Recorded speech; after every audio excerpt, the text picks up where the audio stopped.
É um privilégio poder partilhar com você nesta noite a preciosa palavra de Deus. E eu convido você para abrir comigo a sua Bíblia na carta de Tiago, capítulo 3. E nós vamos ler do verso 1 ao verso 12. Tiago, capítulo 3, versos de 1 a 12. Depois que nós terminarmos a leitura, eu peço que você continue com a sua Bíblia aberta, porque é muito importante você acompanhar comigo a exposição desta passagem. Tiago diz assim: meus irmãos, não vos torneis muitos de vós mestres, sabendo que havemos de receber maior juízo, porque todos tropeçamos em muitas coisas. Se alguém não tropeça no falar, é perfeito varão, capaz de refrear também todo o corpo. Ora, se pomos freios na boca dos cavalos para nos obedecerem, também lhes dirigimos o corpo inteiro. Observai igualmente os navios que, sendo tão grandes e batidos de rijos ventos, por um pequeníssimo leme são dirigidos, para onde queira o impulso do timoneiro. Assim também a língua, pequeno órgão, se gaba de grandes coisas. Vede como uma fagulha põe em brasas tão grande selva. Ora, a língua é fogo, é mundo de iniquidade. A língua está situada entre os membros do nosso corpo e contamina o corpo inteiro. E não só põe em chamas toda a carreira da existência humana, como também é posta ela mesma em chamas pelo inferno. Pois toda espécie de feras, de aves, de répteis e de seres marinhos se doma e tem sido domada pelo gênero humano. A língua, porém, nenhum dos homens é capaz de domar. É mal incontido, carregado de veneno mortífero. Com ela bendizemos ao Senhor e Pai, também com ela amaldiçoamos os homens feitos à semelhança de Deus. De uma só boca procede bênção e maldição. Meus irmãos, não é conveniente que estas coisas sejam assim. Acaso pode a fonte jorrar do mesmo lugar o que é doce e o que é amargoso? Acaso, meus irmãos, pode a figueira produzir azeitonas ou a videira figos? Tampouco fonte de água salgada pode dar água doce. Eu gostaria de conversar com vocês sobre o seguinte tema hoje à noite: cuidado com as suas palavras. Bom, esta carta foi escrita por Tiago. É preciso prestar atenção que este Tiago aqui não é o Tiago apóstolo, irmão de João, porque aquele foi morto em Jerusalém, por ordem de Herodes Agripa I. Este Tiago aqui é o Tiago irmão de Jesus, filho de Maria, que foi um dos líderes da igreja de Jerusalém. Este Tiago era um dos colunas da igreja de Jerusalém. E esta carta que ele escreveu é chamada de o livro de Provérbios do Novo Testamento, porque é uma carta prática, que trata de assuntos práticos. Ele traz no bojo desta carta quais são as evidências de uma pessoa salva pela fé. E ele evidencia então que você prova a sua fé em Cristo mediante as obras diante dos homens. E um dos assuntos práticos que Tiago trata nesta carta é exatamente a questão do cuidado com a língua. No capítulo 1, no verso 19, Tiago já chama a sua atenção para esse fato: todo homem seja tardio para falar. O silêncio é mais eloquente do que o falatório desproposital. E ele avança um pouco mais no capítulo 1, no verso 26, e vai dizer: se alguém supõe ser religioso, deixando de refriar a língua, antes enganando o próprio coração, a sua religião é vã. O que Tiago está dizendo, que se de fato você e eu somos religiosos, no sentido de sermos legítimos cristãos, isso implica em que a nossa língua terá controle, haverá domínio próprio. Quem está no comando da nossa vida é o próprio Espírito de Deus. E isso também na área da comunicação. No livro de Provérbios, lá no capítulo 18, verso 21, está escrito assim: a morte e a vida estão no poder da língua. Quem bem a utiliza, come do seu fruto. Então você pode dar vida ou você pode matar os seus relacionamentos, dependendo da maneira como você se comunica. No livro de Provérbios ainda, há um texto que para mim é emblemático. E eu gostaria que você, com a Bíblia aberta comigo, pudesse observar esse texto, porque ele trata de 6 pecados que Deus aborrece, e de um 7º pecado que a alma de Deus abomina, que é o ponto culminante da abominação divina. Quais são esses 6 pecados que a alma de Deus aborrece? Primeiro, ele diz aí, olha comigo o verso, capítulo 6, 17, olhos altivos, Deus não tolera gente soberba. Segundo, língua mentirosa, o mentiroso aborrece a Deus. Terceiro, mãos que derramam sangue inocente. Pensa comigo hoje em quantos abortos são praticados no Brasil, quantos bebês que são martirizados, trucidados, esquartejados no ventre materno e sugados de lá, do sacrário mais bendito da vida, o ventre, como uma verruga pestilenta. Isso aborrece a Deus. Depois o texto diz, em 4º lugar, coração que trama projetos iníquos, gente que fica maquinando mal. Deus aborrece isso. Depois Deus diz, pés que se apressam a correr para o mal, gente que não só concebe, mas tem pressa para praticar o mal. Deus aborrece isso. 6º lugar, testemunha falsa que profere mentiras, que inverte os fatos. Deus aborrece isso. Mas o 7º pecado que a alma de Deus abomina, preste atenção, é este: o que semeia contendas entre irmãos. O que eu fico impressionado é que Deus diz que esse pecado é mais grave aos seus olhos do que o assassinato. Já pensou nisso? Pessoas que jogam um irmão contra o outro, pessoas que usam a sua língua para provocar contendas, brigas, discórdias, dissensões, que maculam a imagem do seu irmão diante de outro irmão, para destruir a sua reputação. A Bíblia diz que Deus abomina isso. Deixa eu lhe dar um exemplo. Está lá no primeiro livro de Samuel, quando Saul, já insano, perseguiu o seu genro, Davi, para matá-lo.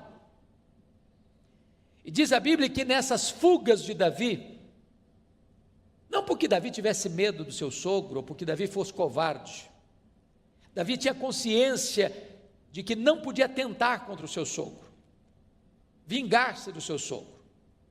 Então, certa feita, ele passou por Nobe, onde havia uma comunidade de sacerdotes, e Davi foi acolhido ali por eles. E um indivíduo chamado Doeg deu um relatório tendencioso, malicioso, maledicente a Saul. E Saul se enche de fúria e vai a Nobe e mata 85 sacerdotes. Mata homens, crianças, uma chacina, um derramamento de sangue, porque alguém maldoso joga uma pessoa contra outra e cria um cenário terrível de conspiração que leva à morte de muitos inocentes. A língua é perigosíssima. Então, cuidado com a sua língua, cuidado com as suas palavras. Voltando ao texto que lemos para expô-lo, abra comigo então, lá em Tiago 3. E Tiago começa alertando para o seguinte fato. Olha comigo, versículos 1 e 2. Meus irmãos, não vos torneis muito sabendo que havemos de receber maior juízo. Então, preste atenção. Quanto mais alta a posição que você tiver, mais de você será exigido. Quanto mais privilégios, mais responsabilidades. O grau de exigência vai crescer. Mas no verso 2 ele diz assim: porque todos tropeçamos em muitas coisas. A primeira realidade que eu noto nesse versículo é que Tiago está sendo prático e honesto. Se você é uma pessoa honesta, você sabe que você também, como eu, nós tropeçamos. Tropeçamos na nossa própria língua. Quantas vezes nós falamos quando não devíamos ter falado? Quantas vezes nós nos calamos quando deveríamos ter falado? Quantas vezes as nossas palavras não foram as melhores, não trouxeram edificação? Quantas vezes as nossas palavras não transmitiram graça aos que nos ouviram? Então, todos nós tropeçamos em muitas coisas, e Tiago diz: se alguém não tropeça no falar, é perfeito varão, capaz de refrear todo o seu corpo. Então, diante deste aspecto, Tiago vai nos ensinar 3 lições aqui que eu quero destacar do texto. Primeiro, é que a língua tem o poder de dirigir, é isso que ele trata nos versos 3 e 4. Segundo, a língua tem o poder de destruir, é o que ele trata nos versos 5 a 8. Terceiro, a língua tem o poder de deleitar, trazer prazer, é o que ele fala dos versos 9 a 12. Então eu quero tratar com você desses 3 aspectos da língua. Ela dirige, ela destrói e ela deleita. Vamos olhar então a primeira lição. A língua tem o poder de dirigir. E no verso 3, ele compara a língua como um freio de um cavalo. Um cavalo é um animal doméstico, que é usado para o trabalho doméstico, ou para montar, ou para o serviço. Ele tem uma força descomunal. Você não consegue medir forças com um cavalo. Porém, quando o cavalo é domado, você põe nele um freio. E mesmo que uma criança suba na sela, com as rédeas na mão, aquele cavalo obedece o comando. O que Tiago está dizendo, que a nossa língua pode nos dirigir, como um freio dirige um cavalo, e toda a nossa força, e toda a nossa energia, pode ser canalizada para o bem e não para o mal, para um bom serviço e não para um desastre. A segunda figura que Tiago usa, está no verso 4, eu peço que você observe comigo. Ele compara a língua que dirige como um leme de um grande navio, que singrando os mares encapelados, enfrentando as ondas revoltas, nos mares da vida, aquele pequeno leme, o timoneiro consegue conduzir o navio para não se chocar contra as rochas, para não enfrentar um iceberg, para não ir ao naufrágio trazendo prejuízos, perdas e desastres, com muitas mortes. Então Tiago está dizendo que da mesma maneira que um leme pode conduzir, o timoneiro pode conduzir o navio nos mares revoltos da vida, se você tiver domínio na sua língua, se a sua língua estiver domada pelo Espírito Santo, você vai ser conduzido em segurança, não permitindo que você produza desastres por onde você passar. Este é o primeiro aspecto. Bom, você conhece tantas pessoas que por causa das suas palavras levam pessoas à ruína. Eu já assisti alguns filmes, por exemplo, da Segunda Guerra Mundial. É sabido de todos que Adolf Hitler era um orador que eletrizava as multidões. Ele conseguia manter presa uma vasta multidão com os seus discursos eloquentes, mas induzindo essas pessoas para o mal, para a destruição, para a ruína. E foi um dos homens mais perversos da história, um homem que manchou suas mãos de sangue e deixou um legado inglório, vergonhoso, desastroso para a história da humanidade. Porque esse dom da palavra foi usado para o mal. Ao mesmo tempo você pega o exemplo de Martin Luther King, que foi um homem que usou o seu discurso, não para provocar desavença, dissensão, guerra, mas num tempo de grandes tensões no seu país, de segregação racial, ele consegue fazer um grande movimento de paz, porque você pode dirigir a sua vida para o bem ou para o mal. Quem domina a sua língua, consegue dominar todo o seu corpo. Mas agora, Tiago vai tratar da segunda figura, a língua tem o poder de destruir. E eu chamo a sua atenção, porque ele vai dizer no versículo 5, assim também a língua, pequeno órgão, se gaba de grandes coisas. Vede como uma fagulha põe em brasas tão grande selva. O ano passado, e este ano também, nós tivemos no mundo muitos incêndios, terríveis incêndios, na Austrália, na Califórnia, na Amazônia. Nós tivemos incêndios de grandes monumentos, como a Catedral de Notre Dame, em Paris. E às vezes, uma pequena fagulha, um fósforo que você risca, ou uma guimba de cigarro, pode provocar um incêndio avassalador, descomunal, de consequências trágicas, de prejuízos colossais. Assim a língua. Um comentário maledicente, sobretudo em épocas de fake news, de redes sociais, onde se mina a reputação das pessoas, se espalha mentiras acerca das pessoas, se induz as pessoas a formarem uma opinião errada acerca de outras pessoas. E esta pequena fagulha vai provocando incêndio, e vai alastrando esse incêndio, e vai destruindo pessoas, e vai arruinando reputações, vai tendo assassinato de reputações.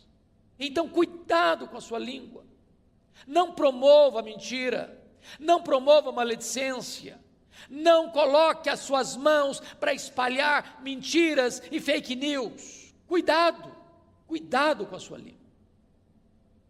Olha comigo o versículo 6. Ora, a língua é fogo, é mundo de iniquidade.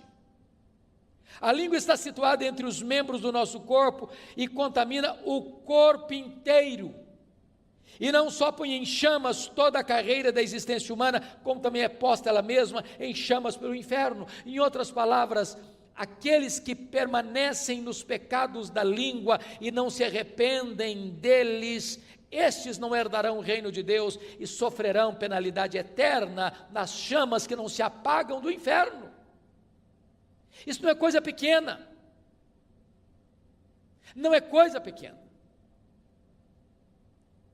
Nós já falamos aqui à luz de Provérbios 6, que este é o pecado que a alma de Deus abomina. Mas deixa eu dizer algo para você ainda. Além da língua ser perigosa, porque é como um fogo destruidor, agora veja comigo no verso 7, que Tiago vai dizer que a língua também é indomável. Pois toda espécie de feras, de aves, de répteis e de seres marinhos se doma e tem sido domada pelo gênero humano. Então, as aves, os animais da terra e os peixes do mar, os voláteis, os anfíbios, os peixes e os animais que rastejam pela terra, todos podem ser domados, todos, e domados pelo homem. Agora olha comigo, por gentileza, o verso 8. A língua, porém, nenhum dos homens é capaz de domar. E Tiago prossegue, é mal incontido. É mal incontido. Eu não sei quanto a você, mas eu reconheço tantas vezes a minha insensatez. E às vezes eu fico com vergonha de mim mesmo. Porque às vezes eu falo que eu deveria ter vergonha de ter falado. Às vezes falo na hora mais inoportuna. Às vezes eu falo com as emoções exaltadas, e a Bíblia diz que isso provoca ira. Às vezes eu contribuo para que as pessoas sejam mal faladas, ou me omitindo, ou contribuindo para isso. E eu preciso admitir, à luz do diagnóstico do texto bíblico, que de fato a língua é um mal incontido, e uma fera enjaulada atrás dos nossos dentes, que até hoje não conseguiu ser domada.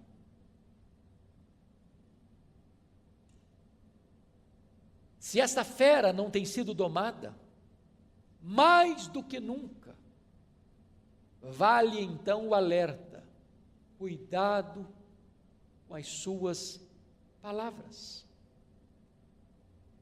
Palavras que saem da nossa boca não voltam mais. São como uma flecha que é atirada.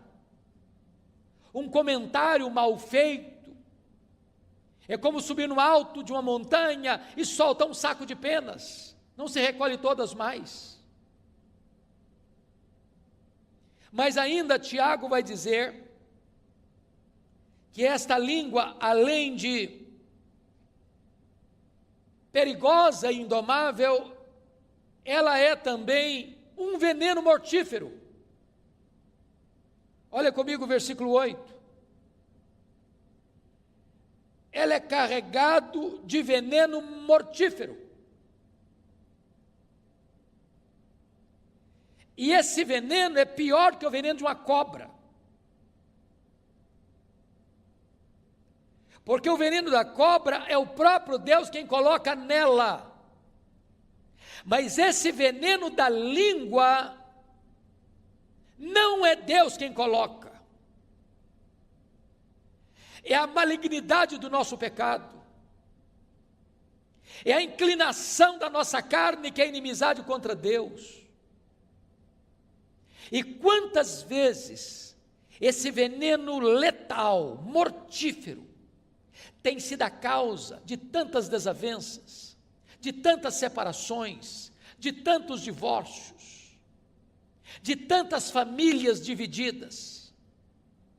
de tantas igrejas em conflitos, de tantos relacionamentos desfeitos, de tantas inimizades estabelecidas, de tantas guerras promovidas, de tanto derramamento de sangue. Cuidado com as suas palavras. Mas Tiago avança um pouco mais para nos informar algo tremendo nesse texto, é que a língua também é incoerente. Incoerente. É o que vai dizer dos versos 9 a 12. No verso 9 ele diz: com ela bendizemos ao Senhor e Pai, também com ela amaldiçoamos os homens feitos à imagem e semelhança de Deus. Meus irmãos, quantas vezes você acaba de sair de um culto devocional, onde você cantou hinos, fez orações, proclamou a palavra de Deus, e às vezes até mesmo dentro do pátio da igreja, após o serviço sagrado, a conversa muda, o assunto muda, um irmão fala mal do outro, um irmão critica o outro, um irmão joga o irmão contra o outro. Ao mesmo tempo que com esta língua eu louvei a Deus, com a mesma língua, daqui a pouquinho eu já estou falando mal do meu irmão que foi feito à imagem e semelhança de Deus. Que incoerência!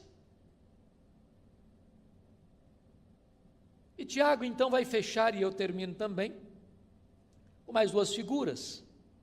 No verso 11, ele vai dizer que a língua é como uma fonte. Acaso pode a fonte jorrar do mesmo lugar o que é doce e o que é amargo? E depois a última figura que ele usa é a figura do fruto, no verso 12. Acaso, meus irmãos, pode a figueira produzir azeitonas, ou a videira figos? Olha que coisa interessante. Você já viu isso? Você já foi numa fonte? Você vai lá hoje, a água é doce. Aí você volta no outro dia, a água está salobra. Aí você volta no terceiro dia e ficou doce de novo. Você volta no quarto dia, está salgado. Não existe isso. Ou a fonte é salobra, ou é água doce, ou é água boa, ou é água ruim. Você já parou para perceber na linguagem dele aqui? Você já viu, por exemplo, um pé de figo produzir azeitona? Ou você já viu uma videira que tem que produzir uva, produzir figo? Você nunca viu isso? Não tem essa incoerência no mundo vegetal? E Tiago diz, mas esta incoerência está em nós. Por isso ele termina assim: tampouco, acaso, meus irmãos, pode a figueira produzir frutos azeitonas, figos? Tampouco fonte de água salgada pode dar água doce. E ele conclui na sua palavra preciosa, no verso 10, de umas...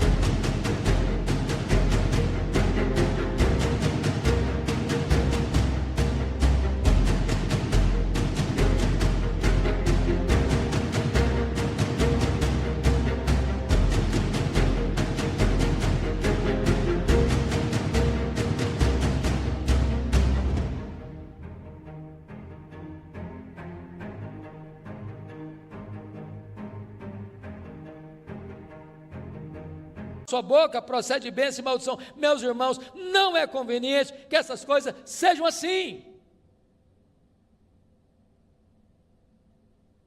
Bom, eu sei que diante dessa exortação de Tiago, nenhum de nós pode estufar o peito e dizer, esse problema não é comigo, esse pecado aí eu não enfrento, eu não tenho.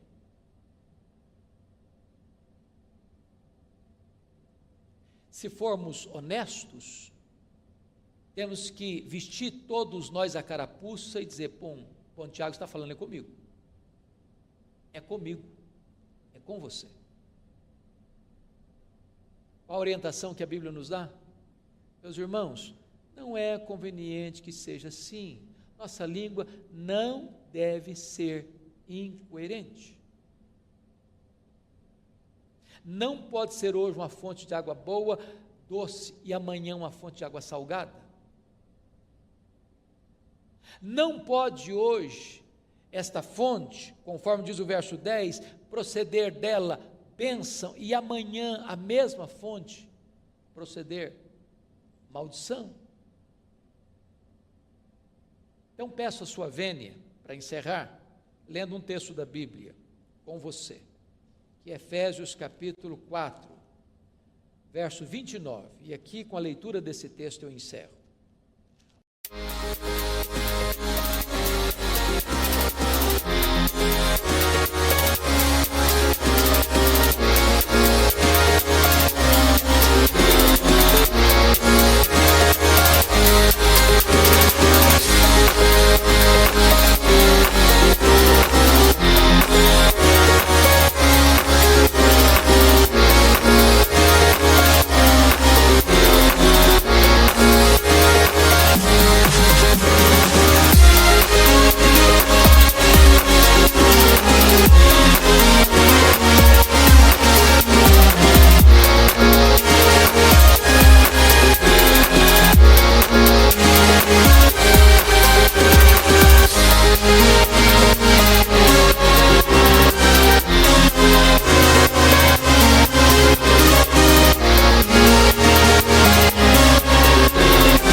O que Paulo vai nos ensinar sobre este assunto.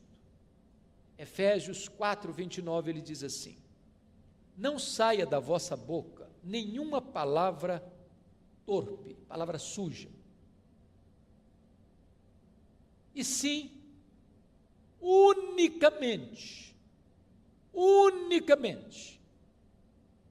a que for boa para edificação. Se não é para edificação, fica calado. E ele diz mais, conforme a necessidade. Tem hora que não é hora de falar, não, é hora de ficar calado mesmo. Só se for necessário.